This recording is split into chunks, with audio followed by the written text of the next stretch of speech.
ಬೆಂಗಳೂರಿನ ರಸ್ತೆಗಳಲ್ಲೂ ಕೂಡ ಬಿಡಾಡಿ ದನಗಳ ಹಾವಳಿ ಜೋರಾಗ್ತಾ ಇದೆ. ಅದರಲ್ಲೂ ಕೂಡ ವಾಹನ ಸವಾರರಿಗೆ ರಾತ್ರಿ ಹೊತ್ತು ಬಿಡಾಡಿ ದನಗಳಿಂದ ಅಪಘಾತದ ಪ್ರಕರಣಗಳು ಜಾಸ್ತಿ ಆಗ್ತಾ ಇದೆ. ಇನ್ನೊಂದು ಕಡೆಗೆ ಬಿಡಾಡಿ ದನಗಳನ್ನ ಗೋಶಾಲೆಗೆ ಸೇರಿಸೋಣ ಅಂತ ಬಿಬಿಎಂಪಿ ಜಾಗದ ಕೊರತೆ ಬಗ್ಗೆ ಸರ್ಕಾರದ ಗಮನಕ್ಕೆ ತಂದರೂ ಕೂಡ ನೋ ಯೂಸ್ ಅನ್ನೋ ಪರಿಸ್ಥಿತಿ ಇದೆ. ಹೀಗಾಗಿ ಏನು ಮಾಡೋದು ಅಂತ ತಲೆ ಮೇಲೆ ಕೈ ಹೊತ್ಕೊಂಡಿದ್ದಾರೆ ಬಿಬಿಎಂಪಿ ಅಧಿಕಾರಿಗಳು. ಡೀಟೇಲ್ಸ್ ನೋಡೋಣ ಬನ್ನಿ. ಬೆಂಗಳೂರಿನಲ್ಲಿ ಹೆಚ್ಚಿದ ಬಿಡಾಡಿ ದನಗಳ ಓಡಾಟ, ದನಗಳ ರಕ್ಷಣೆಗೆ ಗೋಶಾಲೆಗಳ ಕೊರತೆ, ಗೋಶಾಲೆ ನಿರ್ಮಾಣಕ್ಕೆ ಜಾಗದ ಕೊರತೆ, ಜಾಗ ಕೊಡಿ ಅಂತ ಸರ್ಕಾರಕ್ಕೆ ಪತ್ರ ಬರೆದ್ರೂ ನೋ ಯೂಸ್. ಬೆಂಗಳೂರಿನಲ್ಲಿ ಬಿಡಾಡಿ ದನಗಳ ಹಾವಳಿ ಹೆಚ್ಚಾಗಿದೆ. ವಾಹನ ಸವಾರರು ಪಾದಾಚಾರಿಗಳ ಮೇಲೆ ಹಲ್ಲೆ ಮಾಡ್ತಾ ಇದೆ. ಬಿಡಾಡಿ ದನಗಳನ್ನು ಸೆರೆ ಹಿಡಿರಿ ಅಂತೇಳಿ ಬಿಬಿಎಂಪಿಗೆ ಸಾಲು ದೂರುಗಳು ಕೂಡ ಬಂದಿದೆ. ಕಳೆದ ತಿಂಗಳು ಮಹಾಲಕ್ಷ್ಮಿ ಲೇಔಟ್ನಲ್ಲಿ ಬೈಕ್ ಸವಾರನ ಮೇಲೆ ಗೂಳಿ ಗುದ್ದಿದ ಘಟನೆ ಬೆಂಗಳೂರಿಗರನ್ನ ಬೆಚ್ಚಿ ಬೀಳಿಸಿತ್ತು.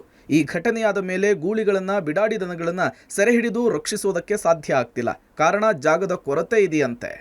ನಮಗೆ ಒಂದು ಗೋಶಾಲೆ ಬೇಕು. ಯಾವ್ದಾದ್ರು ಒಂದು 10 ಎಕರೆ ಪ್ರದೇಶ ಸಿಕ್ಕಿ ಅಲ್ಲೇ ನಮಗೆ ಗೋಶಾಲೆ ಮಾಡಿದ್ರೆ ಈ ಪೌರಿಗಳನ್ನ, ಈಗ ಬಿಡಾಡಿ ದನಗಳನ್ನ ಅದು ತೊಗೊಂಡೋಗಿ ಆ ಗೋಶಾಲೆಗೆ ಹಾಕಬೇಕು. ಬಟ್ ಏನು ಜಾಗ ಇಲ್ಲ ಅದಕ್ಕೆ, ಹಾಗಾಗಿ ಅದರ ಬಗ್ಗೆ ಏನು ಕ್ರಮ ತಗೊಂಡಿಲ್ಲ. ಸಿಲಿಕಾನ್ ಸಿಟಿ ಬೆಂಗಳೂರಿನಲ್ಲಿ 1,000 ಗೂಳಿಗಳಿವೆ. ಅವುಗಳನ್ನು ಸೆರೆ ಹಿಡಿದು ಸಾಕಲು ಗೋಶಾಲೆಯೇ ಇಲ್ಲ. ಗೋಶಾಲೆ ನಿರ್ಮಾಣಕ್ಕೆ 10 ಎಕರೆ ಜಾಗ ಬೇಕಿದ್ದು, ಜಾಗಕ್ಕಾಗಿ ಸರ್ಕಾರಕ್ಕೆ ಪತ್ರವನ್ನು ಬರೆಯಲಾಗಿದೆ. ಸರ್ಕಾರ ಇದುವರೆಗೂ ಕೂಡ ಜಾಗ ಕೊಟ್ಟಿಲ್ಲ. ಇದರಿಂದ ಬಿಡಾಡಿ ದನಗಳ ಹಾವಳಿ ಹೆಚ್ಚಾಗಿದೆ.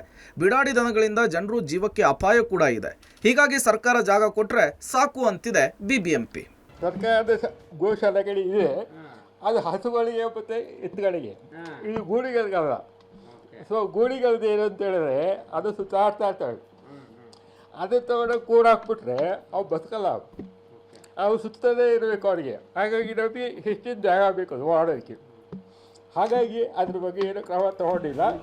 ಸರ್ಕಾರ ಜಾಗ ಕೊಟ್ಟರೆ ಬಿಬಿಎಂಪಿ ಗೋಶಾಲೆಯನ್ನ ಮಾಡಿ ನಿರ್ವಹಣೆ ಮಾಡುವುದಕ್ಕೆ ತುದಿಗಾಲಿನಲ್ಲಿ ನಿಂತಿದೆ. ಹೀಗಾಗಿ ಸರ್ಕಾರ ಗೋಶಾಲೆಗಾಗಿ ಜಾಗ ಕೊಡುತ್ತಾ, ಬಿಡಾಡಿ ದನಗಳ ಹಾವಳಿಗೆ ಬ್ರೇಕ್ ಹಾಕುತ್ತಾ ಕಾದ್ ನೋಡ್ಬೇಕಿದೆ. Lokesh, public TV, Bengaluru.